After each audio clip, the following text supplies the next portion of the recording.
Hi, this is Torsten from T-Rex Effects, and I'm here with Jez Webb, who is guitar tech for Martin Gores from Depeche Mode.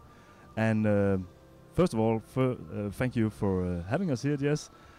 Could you tell us a little bit about what you're doing before the show, and during the show, and after the show? Wow. Okay, here we go. Right, in that order. Before the show, obviously this equipment needs setting up. Someone does that, which is me.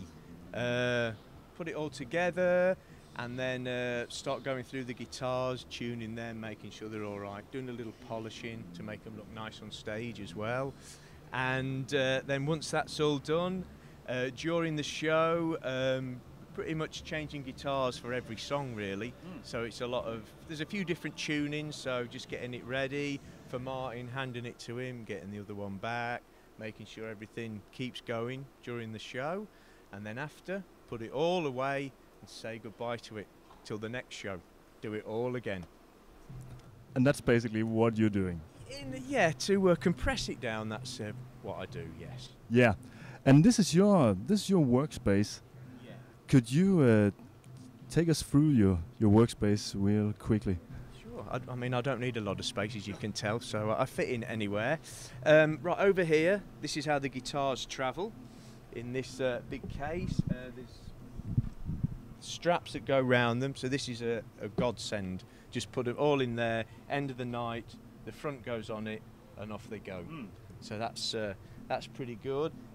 We don't have any. The only thing we have on stage for Martin is a little pedal board with 2 pedals, which he uses for 2 songs. Everything else is in this area. The amps and cabinets are here, and then this is the brains of the unit. This is all the effects and everything in this one rack here.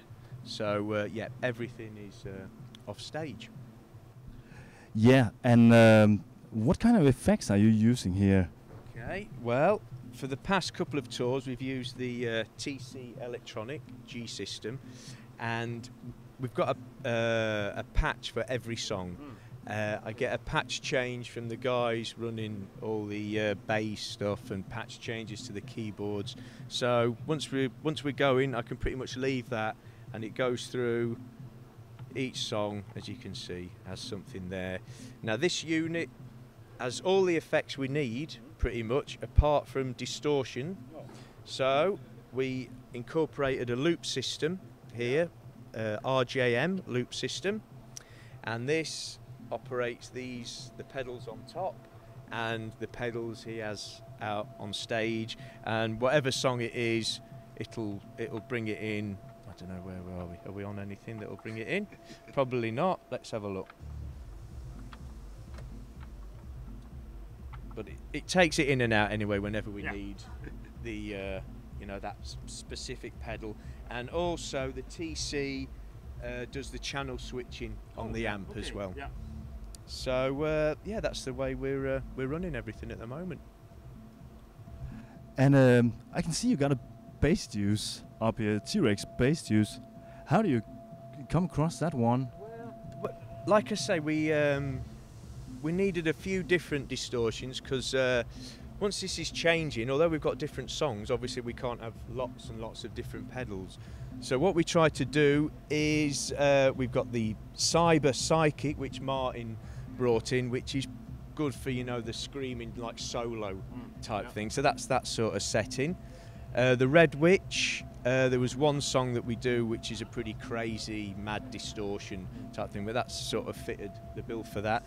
The Bass Juice is for me it's a good old-fashioned fuzz type sound, and the Big D we used before, which is a bit of classic distortion. This one is a ring modulator. Okay. And the Bass Juice, I just started doing a bit of research, and I think I went to your website and looked at a bit of footage and the sounds that you had on there, and it seemed like a good choice for us to take on board, and it's proven to be. Yeah, it's done us proud. Well done. Keep up the good work. We're glad to hear that. I've heard that Martin is a bit of a gear freak.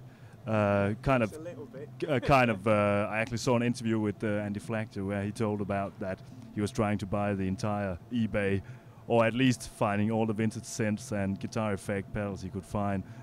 Yeah, he's. I think he's been keeping his postman busy at home. Yeah, he's. He does buy quite a bit of stuff, but I think it shows when they go into the studio. I mean, it helps, doesn't it, getting good sounds, different sounds, unique sounds, and that's been a major part of Depeche Mode, I think. I think you can hear a record and that, you know, oh yeah, it sounds like Depeche. So I think he's always looking for things, you know, to push the boundaries a little bit.